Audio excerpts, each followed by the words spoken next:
बच्चों पीडीएफ के लिए न्यू पैरामाउंट बच्चों का अड्डा बहुत बहुत में स्वागत आप है। आज जो टेलीग्राम हम में जुड़ करंट अफेयर्स सकते की हैं। ठीक है, थैंक यू। 17 मई 2020 की करंट अफेयर्स की चर्चा करेंगे। इसमें करंट अफेयर्स होगा प्लस जीके होगा और आने वाले एग्जाम के लिए बेहद ही महत्वपूर्ण होगा।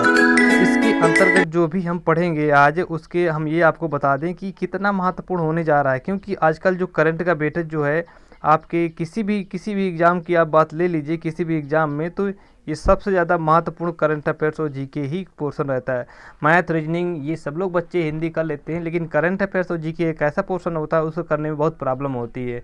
ठीक है, तो मैं आप लोगों को करंट अफेयर्स की एक साथ साथ सीरीज चलाऊंगा और इसमें आपको तैयारी बेहतर तरीके से करवाऊंगा। चलिए अगला क्वेश्चन इसमें देखते हैं, क्वेश्चन चर्चा कर लेते हैं।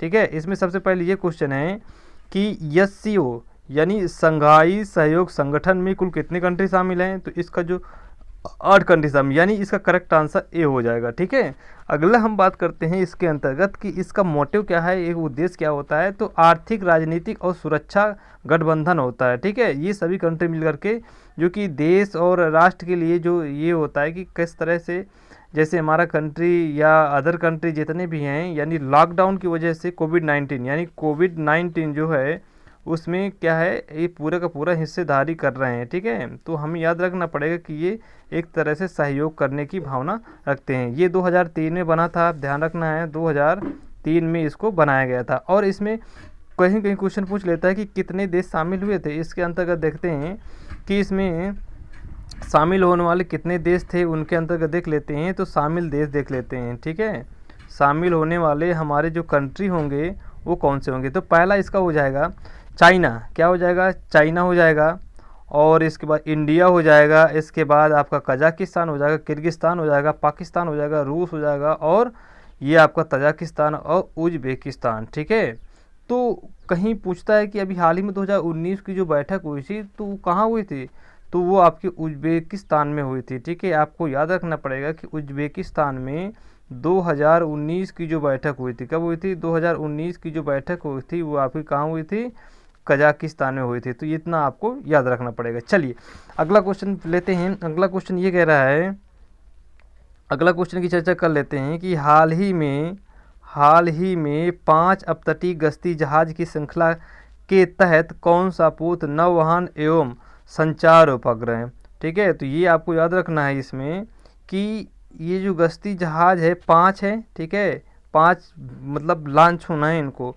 तो श्रृंखला के तहत कौन सा पोत नौवहन संचार उपकरणों से निर्माण एवं डिजाइन स्वदेश कंपनी गोवा शिपयार्ड लिमिटेड द्वारा किया गया है। तो इसका जो आपका हो जाएगा सचेत, यानी इसका जो करेक्ट आंसर हो जाएगा आपका ए हो जाएगा। ठीक है, तो इसके अंतर्गत आपको इतना याद रखना पड़ेगा, जो गोवा जो है यही आपका जो इसमें बताया गया है कि जो गश्ती जहाज है, यानी 5 थे उनमें से इसको जो है रखा गया है। और इसकी जो लंबाई की बात करें, लंबाई कितना है, ये कितना लंबा होगा, 105 मीटर लंबा होगा। कितना हो जाएगा, 105 मीटर जो होगा क्या होगा आपका लंबाई होगी। ठीक है, और वज़न की बात करें यानी 23 जो होगा 2350 टन के आसपास होगा।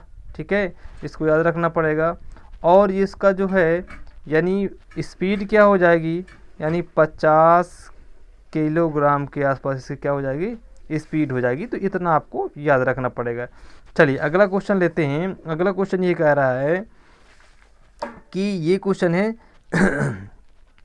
Centre for research on energy and clean air के शोधकर्ताओं के अनुसार पिछले 2 दशकों में, यानी कह सकते हैं पिछले 2 दशकों में कोयले की बिक्री तथा आयात पर कितने प्रतिशत की गिरावट आई है। तो आपको देखना पड़ेगा, इसका जो करेक्ट आंसर हो जाएगा ए हो जाएगा, यानी 10% और कितना, 10% और 27.5% गिरावट दर्ज की गई है। तो इसको आप याद रखना पड़ेगा कि एक रिसर्च हुआ है उसके अंतर्गत ये पूछा गया है कि कोयले की जो बिक्री हो रही है उसमें गिरावट आई है और आयात पर। ठीक है, तो कुछ अभी हाल ही में अगर चर्चा की जाए मार्च महीने में, तो इसका डेटा और आया है, तो इसमें और ज़्यादा वृद्धि की कमी, बिक्री में कमी और आयात में कमी की गिरावट दर्ज की गई है। चलिए अगला क्वेश्चन लेते हैं। अगला क्वेश्चन ये है, क्वेश्चन नंबर 4 की चर्चा करते हैं।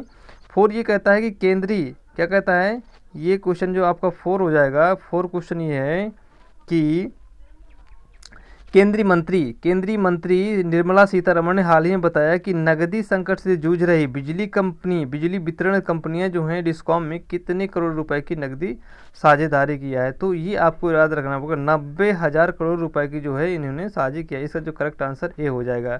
ठीक है, तो कंपनियां जो हैं बहुत घाटे में जा रही हैं, इसलिए इन्होंने एक योजना बनाई है जिसके तहत उसमें नकदी डाली जाएगी, जिससे हमारे देश का क्या होगा, ये आपका ज़्यादा नुकसान नहीं होने पाएगा। चलिए अगला क्वेश्चन लेते हैं।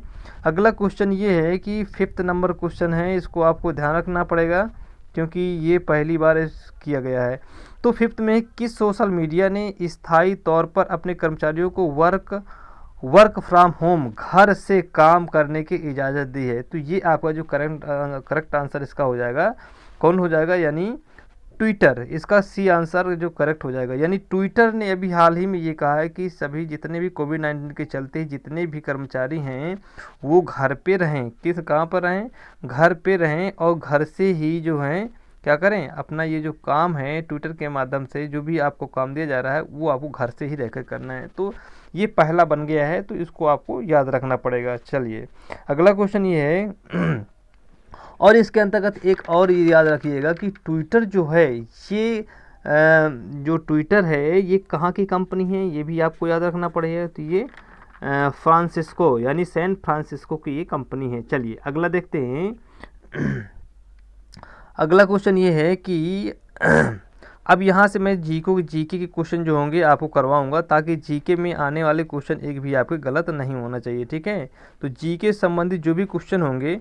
6 नंबर क्वेश्चन है, सहायक संधि को स्वीकार करने वाला पहला भारतीय शासक कौन था। सहायक संधि को स्वीकार करने वाला पहला सहायक कौन था। तो इसमें अगर आपको याद रखना पड़ेगा कि ये जो होगा अवध का नवाब। क्या है, अवध का नवाब। इसका जो करेक्ट आंसर हो जाएगा अवध का नवाब। ठीक है, तो 1765 अंग्रेजों और अवध से की गई प्रथम सहायक संधि हुई थी। कब हुई थी, अंग्रेजों और अवध से जो हुई थी वो 1700 कब हुई थी, 1700 आपको याद रखना पड़ेगा 1765 ईस्वी में जो है ये सहायक संधि हुई थी। किसके बीच, अंग्रेज और अवध के नवाबों के बीच हुई थी। ठीक है, तो ये आपको याद रखना पड़ेगा कि 1765 ईस्वी में इनकी संधि हुई थी। ठीक है, अगर क्वेश्चन पूछा जाए इसी में सहायक संधि को स्वीकार करने वाला पहला राज्य कौन सा था, यानी आपका ये आंसर हो जाएगा, कौन सा हो जाएगा, फिर आपका हो जाएगा हैदराबाद का निजाम। इसको आपको याद रखना पड़ेगा। ठीक है, हैदराबाद आपका हो जाएगा। ठीक है, चलिए अगला क्वेश्चन लेते हैं। यहाँ से इंपॉर्टेंट क्वेश्चन बनते हैं। क्वेश्चन नंबर 7 है। क्वेश्चन नंबर 7 ये कहता है कि ये क्वेश्चन 7 नंबर, निम्नलिखित में से किसकी नियुक्ति भारत के राष्ट्रपति द्वारा की जाती है। ठीक है, तो भारत के राष्ट्रपति के द्वारा किसकी नियुक्ति की जाती है, इसको आपको याद रखना है। इसमें देखना है वित्त आयोग का अध्यक्ष, योजना आयोग का अध्यक्ष, संघ राज्य क्षेत्र का मुख्यमंत्री। ठीक है, तो वित्त आयोग जो होता है इसका जो वर्णन किया गया है आपका किसमें, 280 के तहत। ठीक है, वित्त आयोग का जो है अनुच्छेद आर्टिकल की हम बात करें कि आर्टिकल कितना है, ये आपका 280 के तहत इसको किया गया वर्णन। ठीक है, तो 280 के अंतर्गत ये आपका हो गया वित्त आयोग का। योजना आयोग का अध्यक्ष, ठीक है, योजना आयोग का जो अध्यक्ष होता है इसकी नियुक्ति कौन करता है, ये भी आपका राष्ट्रपति ही करता है नियुक्ति। ठीक है, ये हो जाएगा।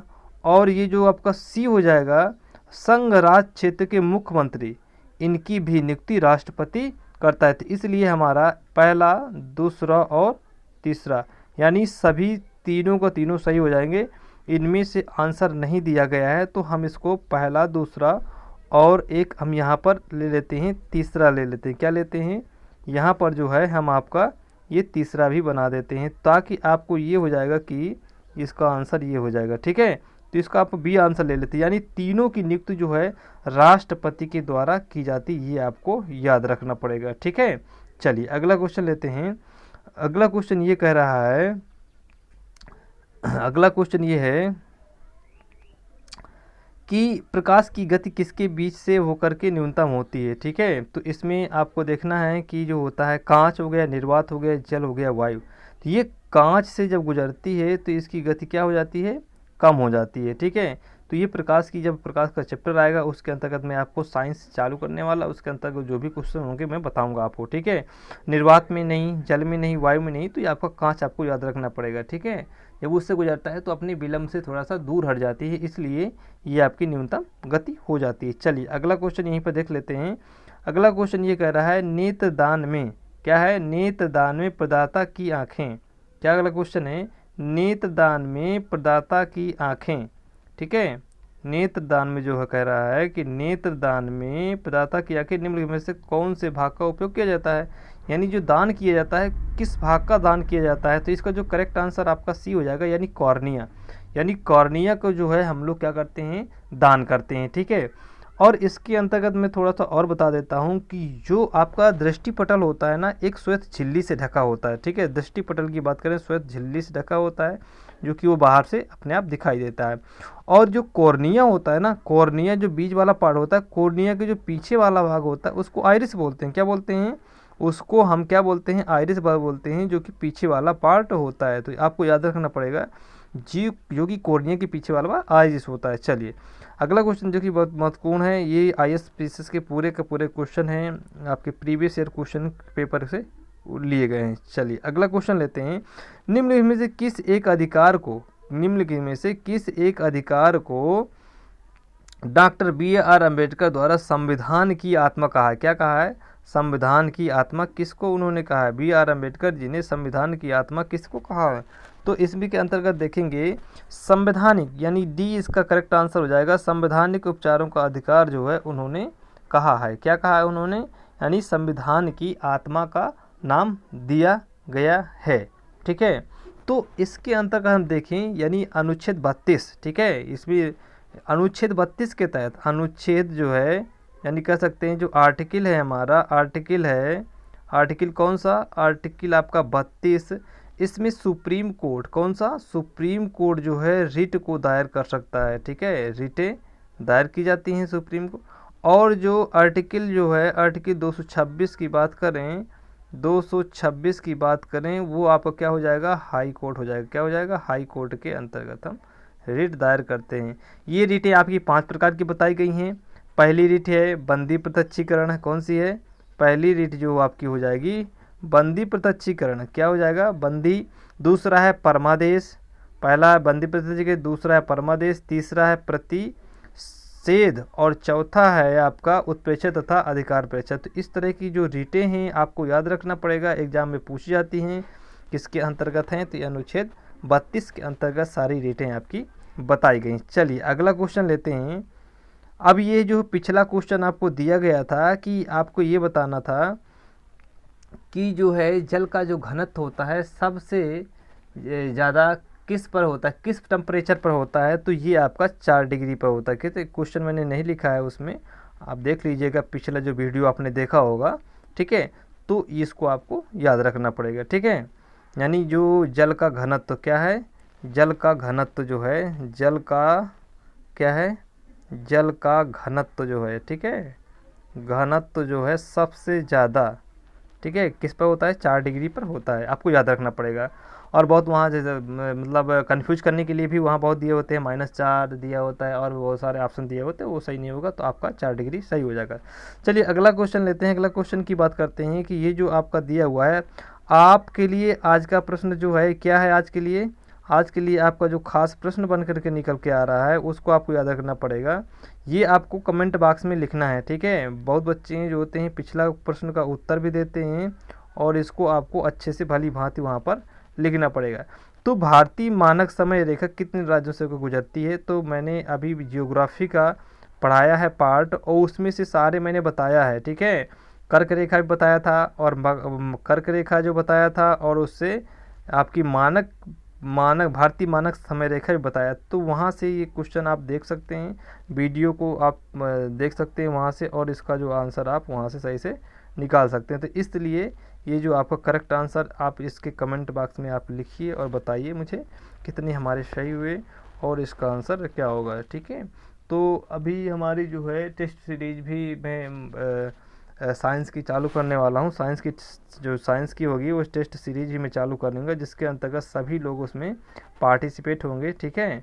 तो आप ध्यान रखिएगा जिस दिन से। और मैं, हाँ, और मैं एक बात बता दूं कि टेलीग्राम दिया हुआ है, ठीक है ना, टेलीग्राम है, और टेलीग्राम को भी आप क्या कर सकते हैं, ज्वाइन कर सकते हैं, ठीक है। उससे क्या होगा, मैं जो पीडीएफ पढ़ाऊँगा उसके माध्यम से आपको, क्योंकि यूट्यूब के माध्यम से मैं पीडीएफ दे नहीं सकता, इसलिए मैंने ये प्लान बनाया है कि जो भी मैं पीडीएफ दूंगा आपको टेलीग्राम से दूंगा। इसलिए मेरा टेलीग्राम आप ज्वाइन कर लीजिए, न्यू पैरामाउंट अड्डा के नाम से आप टेलीग्राम को डाउनलोड करिए और न्यू पैरामाउंट अड्डा सर्च करिए, वहाँ पर आपका मिल जाएगा, ठीक है। तो आप इसको सर्च करके आप वहाँ पर जुड़ सकते हैं और इसका बेनिफिट उठा सकते हैं पूरा पूरा। चलिए बच्चों, यहीं पर रखते हैं। चलिए, नमस्कार।